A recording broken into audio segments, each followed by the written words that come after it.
Welcome back to the Untaming Masculinity podcast where we tackle issues relevant to men and their journeys to reclaim their masculinity. Mr. Brad, how are we doing today? Good, man. It's early over here. I did not sleep well last night, which is very funny. As we go into this conversation we have lined up today, how are you doing? I'm doing pretty good. It's been a crazy week here, but I'm in a good mood, so we'll get rolling. Today we are joined by Scott Shortmeyer. He is the voice behind the Rest and Recovery podcast, and I'm really looking forward to some of the conversations we're going to have with him. So welcome to the show, Scott. Yeah, Brad, Dan, thanks for having me on. I appreciate it. Oh, it's our pleasure. Why don't you tell us a little bit about yourself and the podcast, and then we'll get into a conversation. Yeah, sure. Father of 3 girls. I've been married for almost 20 years, and started the podcast basically from my own burnout. I pretty much imploded at the end of my 30s, early 40s. I was trying to do all the things all at once, and started career path and kids. And then I decided to get back into running. And of course I couldn't do 5Ks. I had to do marathons and triathlons. So after about nearly 10 years of that, my body said it's time to stop, and ran into some medical challenges at that point and started digging into my own health and realized the missing link really was rest, sleep. And, some of the things I was doing may have been good intention misapplied, but some lessons learned out of that. And so now I'm just trying to share that to people like you guys and your listeners to put things in proper context around the importance of it and how to do it all, because we've got goals and I had a lot of them and still do. And so that was kind of the gist of the podcast, and corporate sales for 20 years and IT sales. And then always been an endurance guy, runner. And so that's kind of merging the two with learning more about how to leverage tech in that process too, in the proper way. So yeah, it's a little bit about me and the podcast and how I got started. Rest and recovery is like a huge topic that we can dig into multiple facets of. But yeah, one of the first things I was curious about is, I guess let's start at the beginning, right? Because you started this whole journey based on personal experience. So 100%. What are some of the common like rest and recovery problems that you see men facing? Yeah, I mean, I think some of it is, I'll say it's. I've been using this term not to get caught up in hashtags or anything, but respect the rest. And I think in the name of productivity, in the name of pursuing our goals, rest has been mischaracterized. There's the first thing to go in the name of those good things. And I think culturally, and this is not an anti like get her done, like Goggins mentality at all. If anything, it's an enabler to those types of mentalities to really achieve those objectives that we've got. Whether it's being the best dad you can for your kids and being able to show up mentally and emotionally for them. I think that's where I think for me, I'll use my example. I was pursuing all those things for the right reasons, but not accounting for the total load of my life, and how that impact could negatively impact the way I show up for my wife, for my kids, for my job, and ultimately for myself. And so I think some of it is having that ability to discern when to throttle back, right, and take the foot off the gas a little.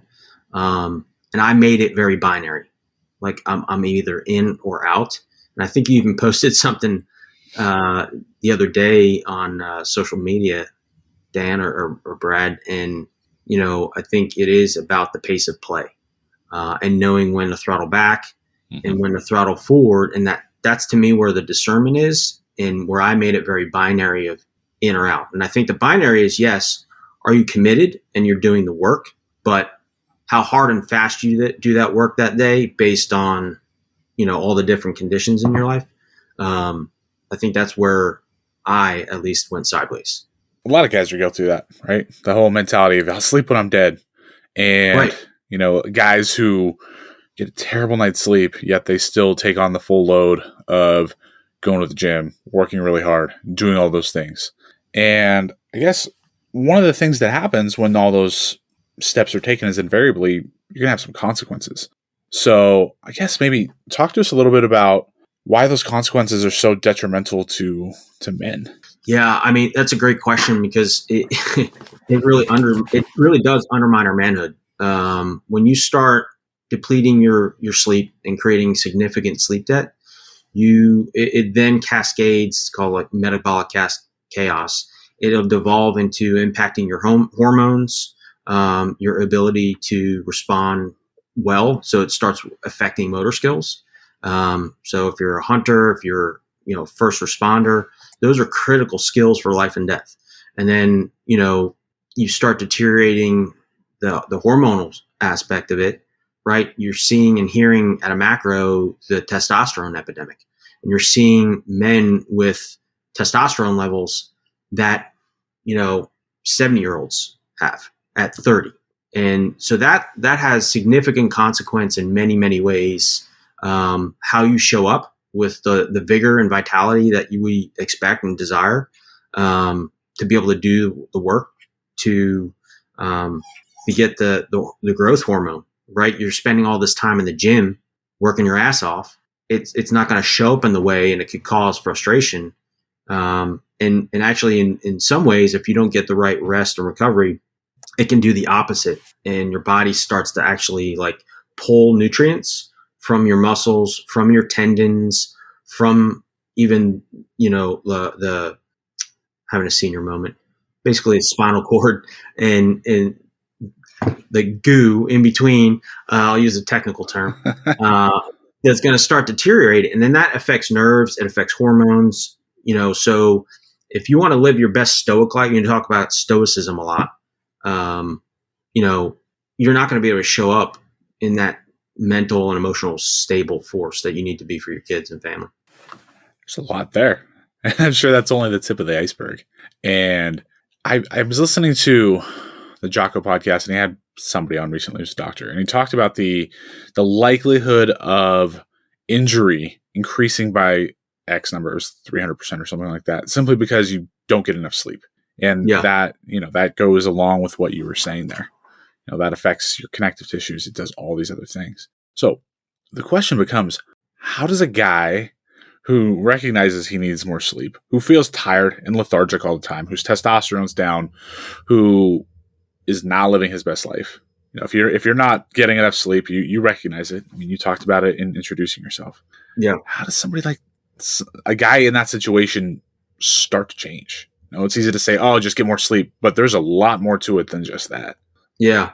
I think, it's a good question. It depends on the person themselves, but I think you have to, one, acknowledge the situation for what it is, and then assess it for your life. What's going on in your total life load, and then figure out an action plan on what that is. I think, you have to look at what's influencing your life and what's important. Are you aligned with the ways you want to live? Are there other things, maybe some deeper issues, right? I talk about the 4 priorities of sleep, mindset, nutrition, and fitness. All those 4 levers, like what's happening in those levers of life, on your mindset, like what's your perspective on kind of what's driving you, right? What's that deep down heart and mind thing that's driving you forward, to discern, what's kind of the challenge or causing you to not do certain things. I'll speak to my thing for a long time was, I think it's called sleep procrastination, basically. And it's like delaying going to bed, watching the Netflix, watching the whatever, watching the game late at night. Because I feel like I was justified. I worked my ass off today and I've earned this thing. And not that it's a bad thing to watch the game or do whatever, but if that's going later into the evening and you got to get up at 5 to then go to the gym and you went to bed at 11, you're maybe 6 hours. And the science proves out that even just one day can have detrimental effects on your ability to respond and react to certain things. in life. So you do that on a consistent basis, then you become dependent on the coffee in the morning, the 2 o'clock coffee, which then feeds into that death spiral of just constantly being dependent on external sources. And then so we're not really operating as Ryan would, in his first book was sovereignty. Is that sovereignty? Are you dependent or are you driving the bus? So hopefully that was kind of answered your question. That was great. So the flip side to that question is, with technology now, we've got all of these gizmos and gadgets. I'm wearing a Whoop right now, and Garmin has stuff, and everybody has stuff to track your sleep and whatever, that tell you whether you've had good rest or bad rest, or not enough rest. Right. But there are a lot of times where I'll wake up and the Garmin, the Whoop will basically tell me, "Hey, listen, you had crappy rest. It's a red day, Right. but I feel like $1,000,000 and I'm ready to go." So the flip side to what you and Brad were just talking about is the idea that guys will use the fact that they didn't have perfect rest to not do any work. True. Yeah. Right. So how do we find that balance and determine that I had what we'll call enough rest to go get after it today versus, oh, nope, it's not an ideal condition. I shouldn't do anything. I should wait until it was a perfect night's sleep and I'm perfectly rested. Yeah. No, I mean, that's a fair question because you could definitely use it as a hall pass and justify. Yeah. Because we can easily, I can easily rationalize punting on something like, oh no, I'm tired. It was a bad day. Like you said, it's red. I can't be doing that today. Right. I think to me, it goes back to that binary thing is like, can you not do it or should you not do it to the degree that you initially planned? So like, I'll give a workout, for example. I may wake up and it's red.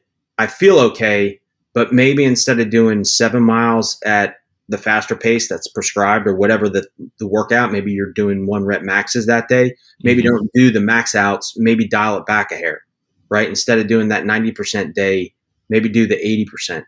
And so you're still working out. It's still progress because at the end of the day, the reframe, I think, is the long game. Why are you doing it? It's not just today. Like today means everything and nothing at the same time, right? It's important from the building the bricks towards the goal, but we're everyday athletes, you and I.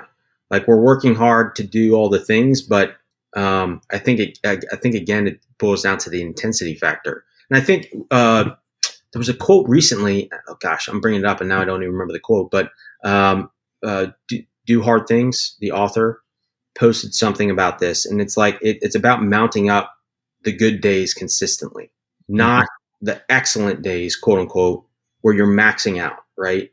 It's doing consistently good, and it's that compounding interest over time.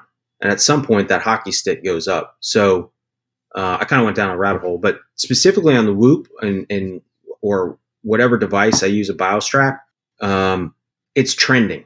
It's all about trending, not the one day. So we don't want to over amplify and mischaracterize the one day. Like if the 3 days or 4 days before that were like greens and high yellows and you're recovering solid and then you get this red, it may be just a random thing or it's something to be cognizant of. And again, maybe dial it back a little bit. Maybe it's an early indication of getting sick because a lot of these devices have shown that if you get 2 of those days in a row, then you really want to pay attention to it, right? So hopefully that answers your question is like, how do you make that decision in the moment and still be pushing forward, but not like kind of create some negative bad habits? That makes absolute sense. And it was kind of where I figured you were going to go. The concept of, that one day being so specific to your training in reality, it's the continuum that you're interested in. It's not that one finite moment. So yeah, it makes a lot of sense. And I think for me, that's where it goes to the mindset of like, again, it's speaking for myself, maybe other people can relate, is the perfectionist mindset, right? Of having to get it perfect every day and not being able to do that. Again, that little adjustment, the micro adjustment, and just dialing it back. It's not about stopping or sitting on the couch and grabbing a beer and popcorn, which is fine if you want to do that every once in a while. But if that becomes the consistency, then yeah, you got to kind of roll that back.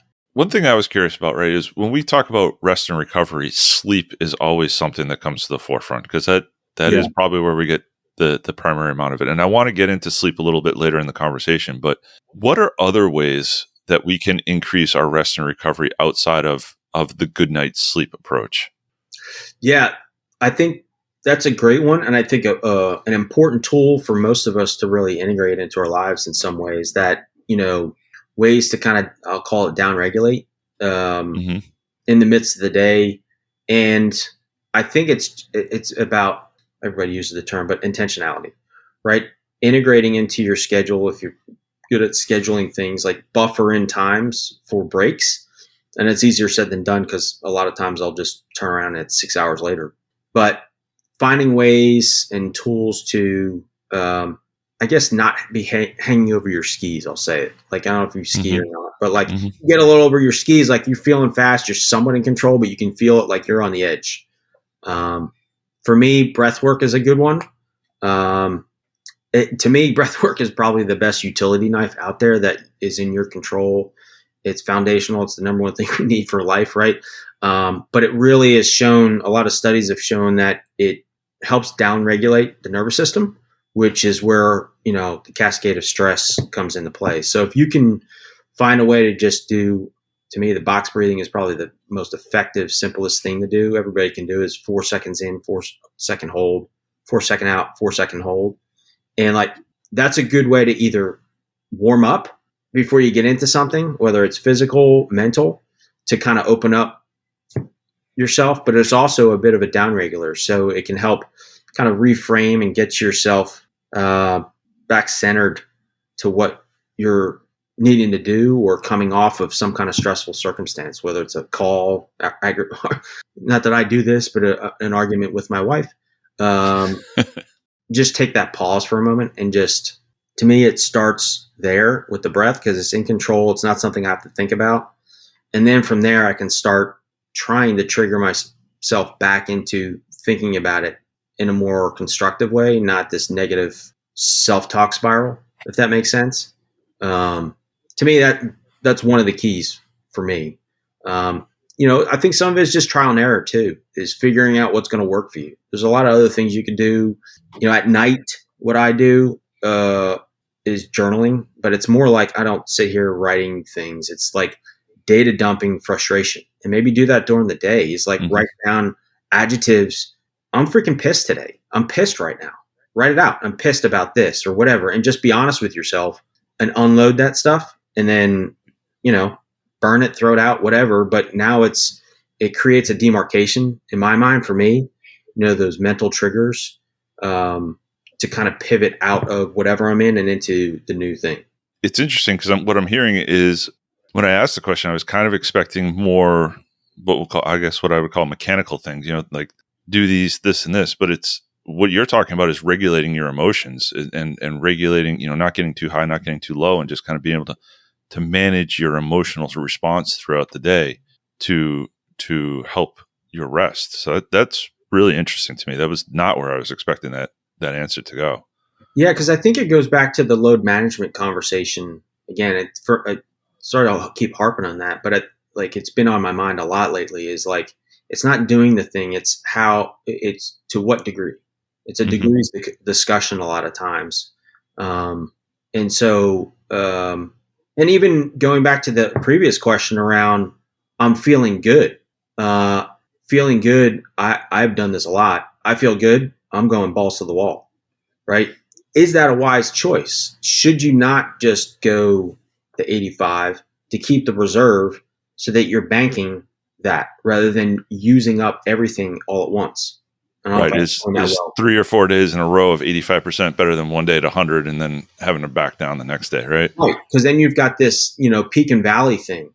But yes, there's peaks and valleys, but I think you want the delta between the two a little closer. Mm-hmm. And so it's like, if you think about it from like a line graph, you've got little bounces. Mm-hmm. But if I'm going balls to the wall because I feel fantastic today, which I did actually last week, and then I'm like the next 2 days, I'm like 60%, and I'm like cloudy, groggy, whatever, because I pushed myself, because after a couple of days of not feeling great, I felt awesome, got some good night's rest for a couple of days in a row. Then I pushed super hard, and then I paid the price the next day or two where I was like not quite. And then I get frustrated. And then it turns into like the negative self-talk. And maybe that's just me, but like that's where I end up doing this yo-yo bouncing up and down. And it's like that's not healthy for me. It's not healthy externally, but also the crap that's going on in your body that's draining your body. And it's anyway, I'll stop rambling there. No, I think that's a really good point because I'm the same way. If I get up and I feel good, it's balls to the wall. Let's get after it today. I felt good when I got up yesterday, so I did jujitsu and I went to the gym and lifted. I went pretty hard in both. And as you can tell, I got on this call. I was a little groggy. I was a little lethargic. It catches up to you. Yeah.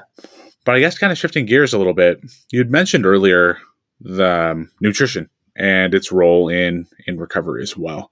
That's something a lot of guys struggle with. It's something I've openly talked about that I've constantly struggled with. So talk to us a little bit about how nutrition fits into this. Yeah. I mean, it's at the end of the day, it's about energy management, and your fuel is your nutrition. And so I think it's really understanding what you're putting in your body and why. And I know it's easier said than done because it's not like I'm perfect in any way, but the 80-20 rule of eating well most of the time and, understanding what you're putting in into what, again, I think portion control, right? You hear about the macros, and I'm not a nutritionist, but I know enough about it. But, really understanding those balances and really acknowledging for yourself how you respond. Like observe the fact that I went balls to the wall yesterday. I feel like shit today. Mm-hmm. If I eat this and 2 hours later, I feel like crap. Well, there may be a correlation. And so like, to me, it's that testing and understanding yourself more and more is really eating the foods and understanding how you respond, because we all have different body types, genetic dispositions, a whole bunch of other things that, our gut, how that's doing, which is critically important on being able to absorb the nutrients to do all the things. And so, your gut health is critical to that. And it has to do with what you're doing. It has to do with the stress load that you're taking on to be able to absorb the nutrients you want and need, and which regulates, and again, not to keep spiraling all over the place, but that also impacts your hormones, right? And your immune system. And so you can kind of ferret off into those other things, but the criticality of nutrition around recovery is, post-workout, right? What's the right balance on that? For me, I think it's, and a lot of people smarter than me and letters after their last name, is the protein is a big one. It's fats too, but other things that I like is supplementation to some extent as an augment to some of the things like creatine. It's inexpensive and it's effective in rebuilding the muscles and all that. So like from a recovery approach, post-workout, I'll say, is getting those proteins, fats, and you need carbs. So it's all of it, plus like a thing like a creatine. So I touched on a whole bunch. I'm rambling a little. No, that's awesome. I think it's a topic that supports that. I mean, it's not just one thing, right? It's not like just go to bed for 8 hours a night and you're going to get perfect recovery every day. There's so many things that play into it. So you need to ramble a little bit. Absolutely. Well, and we haven't gotten to the sleep part, but it is sleep. And I don't know if you know who Paul Chek is, or Andrew Huberman. I mean, they basically recently come out some quotes, and like sleep is really the most effective free tool you have to live a good life. It is and that's where I go back to the respect the rest, is like we don't respect that as equal measure to the hard workout. We think it's less than. We've convinced ourselves it isn't. To me, that's where the mindset comes in, is we have to look at that as another workout. And like, am I getting this workout in the way I need to produce the result? And that's the point of all of those things. So are you sleeping well to do all the things? Anyway, I lost my train of thought on that. So that's good. I mean, we talked about sleep a little bit earlier, but I want to dig into that a little bit more. So let's talk about that and how we can, or some steps that we can take to increase the efficiency of our sleep. Efficiency. So I would say the key is really putting in the boundaries on the front and the back end. Consistency is key in pretty much everything you do. So I would say a window of 30 minutes plus or minus at a bedtime and a wake up, you're in a good window of consistency. You hear the window of 7 to 9 hours. I think, again, it is personalized. If you're getting anything under 7, it's not optimal. I don't care who you are.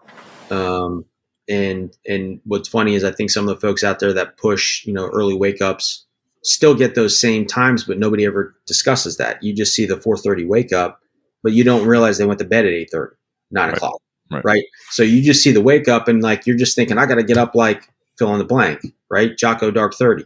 Not hating on that at all. I did it for a long time and love it. It's a great time to get up. No one else is around, but you have to count on, when did you go to bed? Did you go to bed at 11?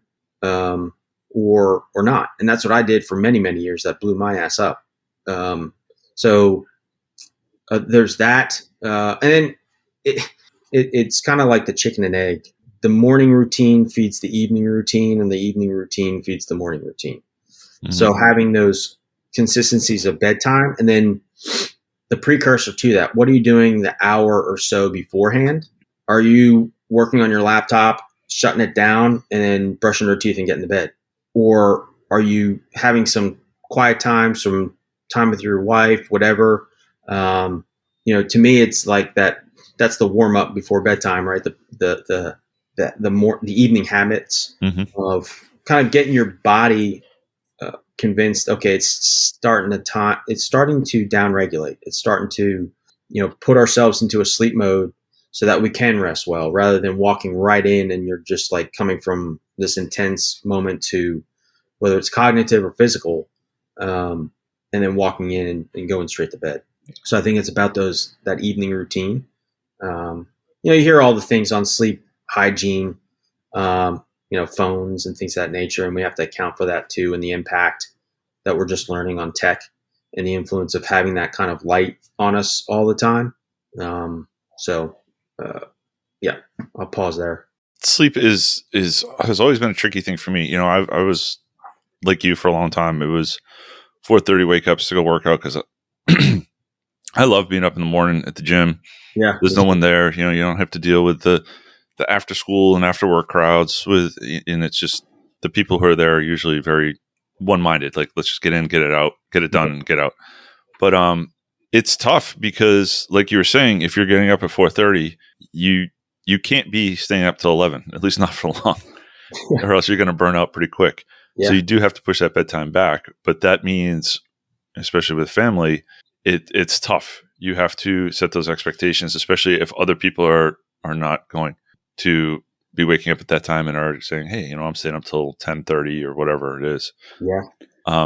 What I found, and I'm curious to hear what you think about this, is that doing that, say, 5 days a week, and then giving myself the ability to be like, you know what? It's the weekend. I'm going to sleep late.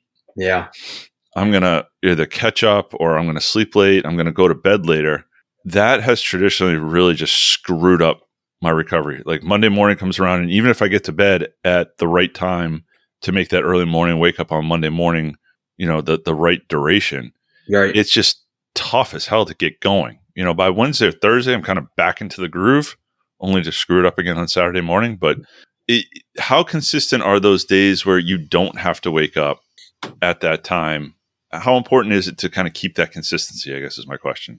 Yeah, I mean, everything I've read and learned from people, again, with doctors in their name, have said, and the research proves out, consistency. Again, consistency is the key. And can you do that occasionally? Yeah. To say I don't would be an absolute lie, right? There are certainly times, and it may depend. Maybe you're recovering from a sickness, so sleep, that's what you need for the body to recover. But yeah, I mean, it's definitely hard.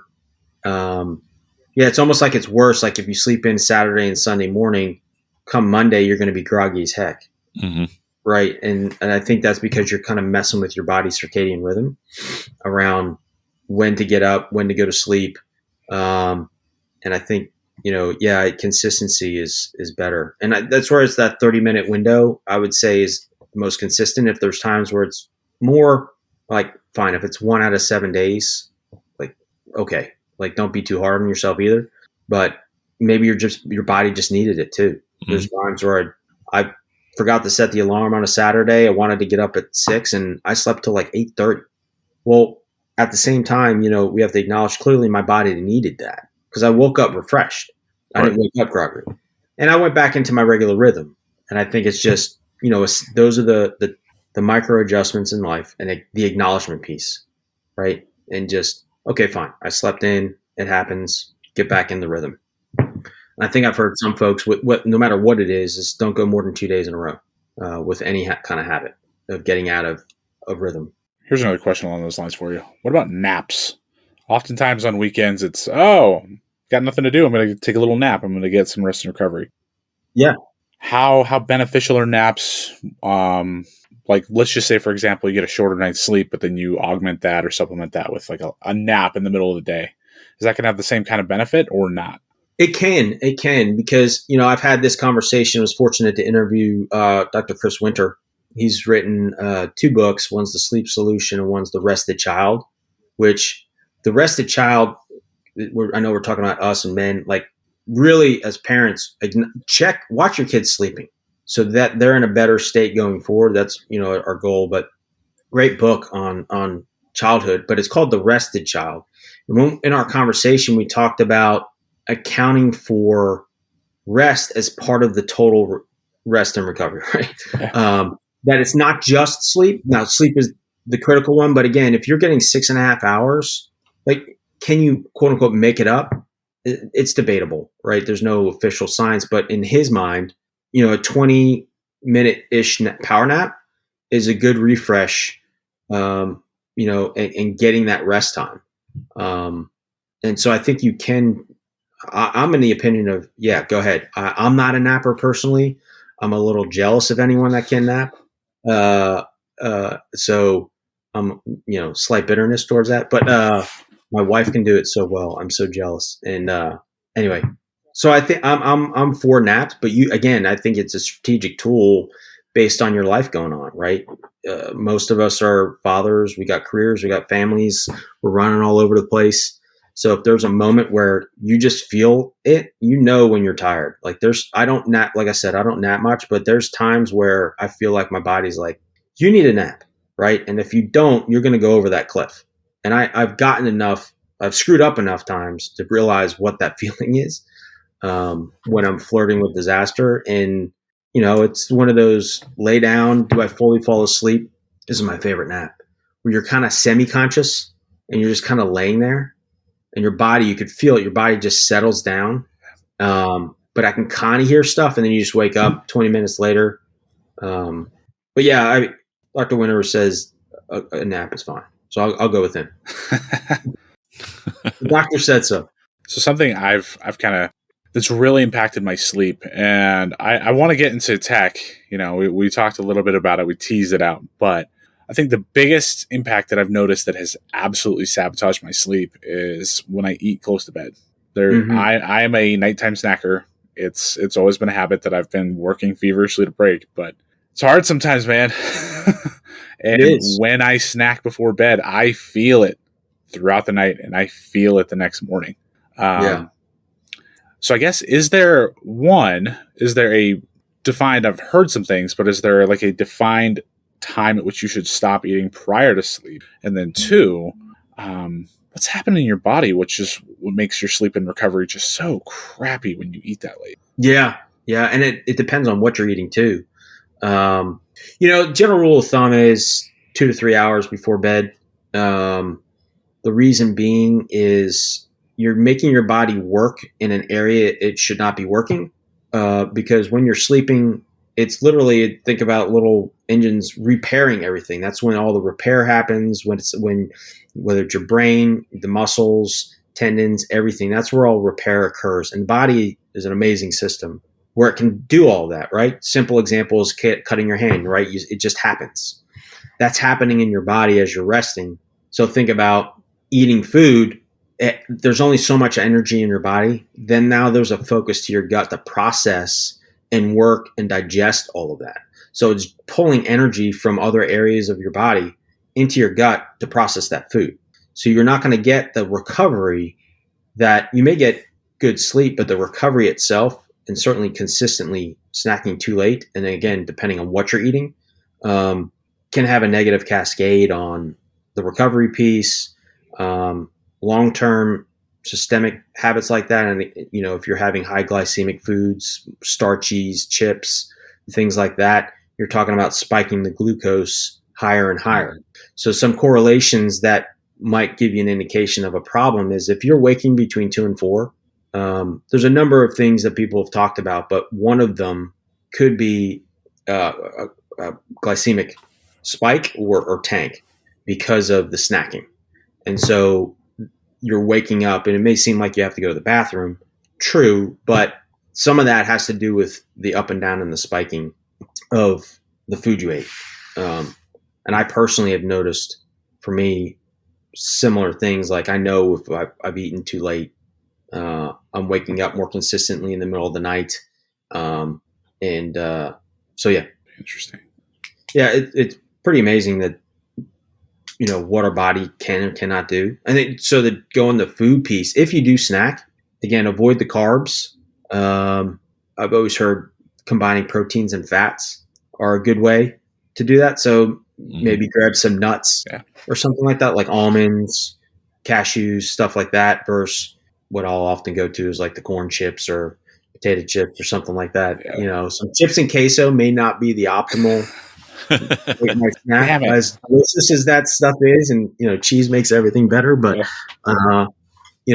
it's not optimal. So it's and I think the key thing, we've heard this, we've probably all read this, is Atomic Habits. It's not just the 1% better, but like acting in accordance, and then it's the rip and replace, right? It's not necessarily the abstinence per se of something, but something it's adjusting the better option, right? Around what you're eating and when.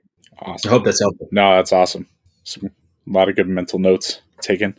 No chips and queso, Brad. No chips and queso. All right, done. I want to give the guys some, just a couple of concrete suggestions here, right? So let's just pretend that we've got a guy who really has not paid attention to rest and recovery in his life. And we've had a good conversation here, but let's give 2 to 3 things that every guy should start doing on the regular to start to improve his rest and recovery. What would that look like? Yeah, I think it does go back to the hygiene. And the reason I think the hygiene piece is critical is, one, we just talk about small wins. It's a good way to build momentum towards what you're trying to do. It's in your power to do it. And so start figuring out when you're going to bed and when you're waking up. So the wake up is the easy one, probably, because everybody's got their goals, or work out or go to work or whatever, kids getting to school. So then look at the bedtime and why you're going to bed. Let's assume the person is going to bed later, right? 11, you're getting up at 5. So how do we progress the other direction and get closer to, 9:30, 10? And maybe it's not practical to get to 9:30. I know we can't with teenagers. They're up, their circadian thing. That's a whole nother conversation, but it's totally off. But finding ways to incrementally get back toward close to 10 o'clock. So don't shift hard and try and go from like 11:30 to 10 o'clock at night. Your body's going to say, what the heck are you doing to me? So just do that gradual improvement. Try and go to bed 15 minutes in week 1, 15, add another 15 and just progress that way. Look at your life. Like what are some, I want to say preventions, but what's happening in your family, in your household? When does your wife go to bed? What is her nighttime habits? Most of us are married or have significant others. You have to account for that, right? And looking at that and really probably having that conversation with your spouse to get on the similar page, and really work together on that. And that's obviously a long pole, but again, just taking those steps towards better sleep. And then, looking at the other hygiene areas of like tech, snacking, the cheese and queso and chips, what and when you're eating, and really do an overall assessment of like, what's your lifestyle? Keep it simple for a little while. Don't change anything. Maybe journal for 5 days and see 3 business days and your weekends, what they normally look like, and really look at those things and see how you can kind of prune some of that stuff off or adjust them, right? Like we were saying on the snack, like, okay, I'm still eating at 9 o'clock at night. I go to bed at 10:30, 10 o'clock, not optimal, but maybe I can change what I'm eating. Obviously, this is a rabbit hole, so I don't necessarily know if we need to go too deeply here, but we have talked a little bit about how there is tech out there that can supplement our recovery efforts, between Whoop and Garmin and Aura and all those various things. What are some tech tools or gadgets, devices, apps that you've used that you found beneficial in helping you be more, one, cognizant of what you're doing, and two, that have helped you improve or at least be more insightful or more understanding of your rest and recovery? So yeah, there's tons of stuff in tech, and you could lose a paycheck or two, and some things that are good for you. I've lost money on doing that stuff too, but because I'll just try stuff all the time. But to me, the wearables is excellent. I think lately, for me personally, I've started to not use it as much because I can feel it. So figure out for yourself the goal, but use tech to make you more aware and understand the choices you make and the impact it has on your sleep. Like we talked about food and that kind of thing, and draw those correlations between your lifestyle and how your body's actually responding, in that iceberg effect, like what's happening underneath that we don't fully understand until after the fact, and it's almost reactionary. So to me, the tech helps give you a trend and really understanding that detail of what is or is not impacting your life. There's other things out there that are kind of cool. There's simple things like even we didn't even talk about this on the hygiene, but doing a room audit, I'll call it, is checking how dark your room is and how much ambient light is going on, because light is a critical thing, and that's a different rabbit hole, but just throw that out there. So you can do something as simple as a mask. It sounds silly. I don't like them, but I know you do the facial mask, so Brad, but got to work on the skin, but but some of it is also, I totally lost my train of thought throwing in that joke. Trying to be a smart ass. So yeah, I mean, I think from a hygiene perspective, the room audit is critical. Understanding the temperature in the room. So yeah, I'll stop there. Like I said, it's a rabbit hole. We could go for a long time. Oh, tech. So sorry. But so there's some cool things like the Ooler. I don't know if you're familiar with that. It's from a company called Sleep Me. So temperature is a big thing, and it's this bed pad that you can put on your bed and runs cool water through it. And so, it helps drop the body temperature to help it rest. And so that's a big one. I've heard a lot of good things for our spouses, depending on where they are in life, and hot flashes and things of that nature, that it's been able to help them a lot during perimenopausal and menopause and things of that nature, where they get those hot flashes. So for me, I've never used it, but I've heard a lot of great results from it. There's some other passive ways to track your HRV and heart rate and stuff. There's a bed called 8 Sleep. I think there's a couple others out there where, again, it's a mat or a mattress. You can get like the cover, and it has the tech in the mattress, and it's sensing through the mattress. So you don't have to wear anything, which is kind of cool. Wow. You don't have to have some wristband or something like that. That's cool. Because after a while, that gets annoying, to be honest with you. I don't like sleeping with stuff on me. So I think that could be an impediment for some folks. So that's an option. Now, it cuts both ways. There's discussions. I mentioned the blue light a little bit on the screens. There's questions on tech in the room and that kind of thing. But, pick your spots where there's going to be stuff out there. So, like, if you want to use something like that, use it. I'm trying to think what else. There's a whole bunch of other technology out there of similar vein. There's a great app called Rise Science.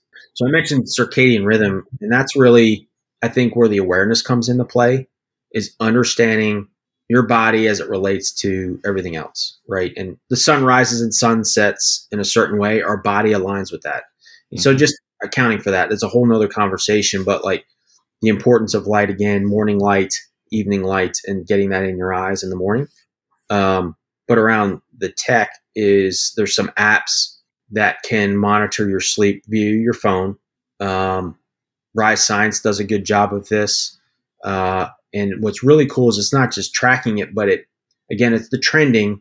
And then you can integrate your lifestyle around that and with like your calendar and things like that. And it gives you optimal times to do certain things throughout your whole day, not just your sleep, but when to do the deep work, right? The Cal Newport, the deep work, when to take that pause. And we had mentioned, getting the rest throughout the day and having those downtimes. So recognizing where your body probably is relative to your cognitive capacity. So like, are you able to do that deep work right now or not? And maybe that's where you do the mundane calendaring for the day, right? It's not a lot of brain power. It's just organization. It's some light work. That's when you do that. Maybe that's a power down moment, right? You're doing a little bit of a task. It's progress, but it's not a big, heavy mental or emotional burden. So I think Rise Science and there's a couple other apps like that are super cool. I think when it comes to the productivity side and getting smarter on your day and aligning how you feel and how your day is going. So hopefully that's helpful. Yeah, that's awesome. That was great. I'm definitely going to check that one out. I mean, I feel like we could go down rabbit holes and talk for hours, but this is a really good intro. So I guess that's back to you, Scott. How do guys get in contact with you? Yeah. So the website is berestedbewell.com. The podcast, any of your favorite platforms, the Rest and Recovery podcast. I mean, that's how you can get a hold of me, message me on there. I'm in the process of starting a coaching service. So, with sleep, rest, and at some point in the near future, be able to do some labs to test the hormonal side of things and the minerals and whatnot. So you can get deep into that. There's other services out there now, but yeah, no, I appreciate the opportunity, guys, to talk. And, I hope it's helpful to some of the listeners out there. I really think, putting rest as an integral part into your day, whether it's the actual sleep or finding some ways to downregulate, I think is the best enabler to really do what we're trying to do as men of leading our households, leading our communities, leading ourselves. I really think it's been the missing link culturally for a long time.